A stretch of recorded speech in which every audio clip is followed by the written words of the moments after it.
తిరుపతిలో one of the best chaat centre location చూపించేస్తాను. Video last వరకు చూసేయండి. బయటికి అనగానే ఎక్కడికి ఏంటి అని అడగకుండా పరిగెత్తుకుంటూ వెళ్ళిపోయి బైక్ ఎక్కేసాను. గంట సేపు తిరిగిన తర్వాత రియలైజ్ అయింది ఏంటంటే బయటికి అనగానే ఫుడ్ కోసమే అని ఫిట్స్ వచ్చినట్టు ఊగిపోకూడదు. ఆగాలి, అడగాలి ఎక్కడికి ఏంటి అని తెలుసుకోవాలి. ఇంకెంతసేపు అంటే కావాలంటే దిగి నడుచుకుంటూ వెళ్ళిపో అన్నాడు సాడిస్టిక్ బ్రో. ఇంకేం చేస్తాం, తప్పనట్టు వెయిట్ చేస్తుంటే ఈ డాగ్ కనిపించింది. పాపం ఎవరో పెంచుకుని వదిలేసినట్టున్నారు.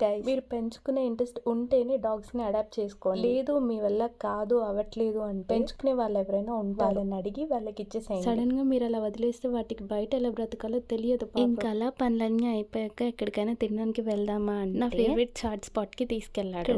చాట్ ఎంత బాగుంటుందంటే మళ్ళీ చాట్ ఎప్పుడు తినాలనిపించినా ఇక్కడికే వెళ్ళి తినాలనిపిస్తుంది. అంత పుల్లగా స్పైసీగా వేడిగా మామూలుగా ఉండదు అసలు. అలా నేను ఒక ఆలు చాట్, మా బ్రో ఒక పావు బజీ చెప్పేసి ఏమైనా చాట్ మేకింగ్ ప్రాసెస్ భలే సాటిస్ఫైయింగ్ గా ఉంటుంది. ఎంతసేపు అయినా అలా చూస్తూ ఉండిపోతాం. చాట్ అయిపోగానే చాలా కాంటెంట్ గా వీడియో కోసం తీసుకొని మీద పోసేసుకున్నాను. అలా కాసేపు ప్రార్థాంతం చేసేసి టేస్ట్ చేస్తే మామూలుగా లేదు. యాజ్ యూజువల్ నేను చెప్పినట్టే అత్తిరిపోయింది. మనం తినడం తక్కువ, మీరు వేసుకోవడం ఎక్కువ. మీకు కూడా సేమ్ స్పాట్ ఫేవరెట్ అయితే సబ్స్క్రైబ్ చేసి కామెంట్ చేసేయండి. ఇంటికి వెళ్తుంటే మన ఫ్యాన్స్ ఒక్క సెల్ఫీ అక్క అంటూ వెనకొస్తున్నారు. ఫేమస్ అయ్యాక ఇస్తా లేరా అని చెప్పేసి. Okay bye guys, let's meet in another vlog.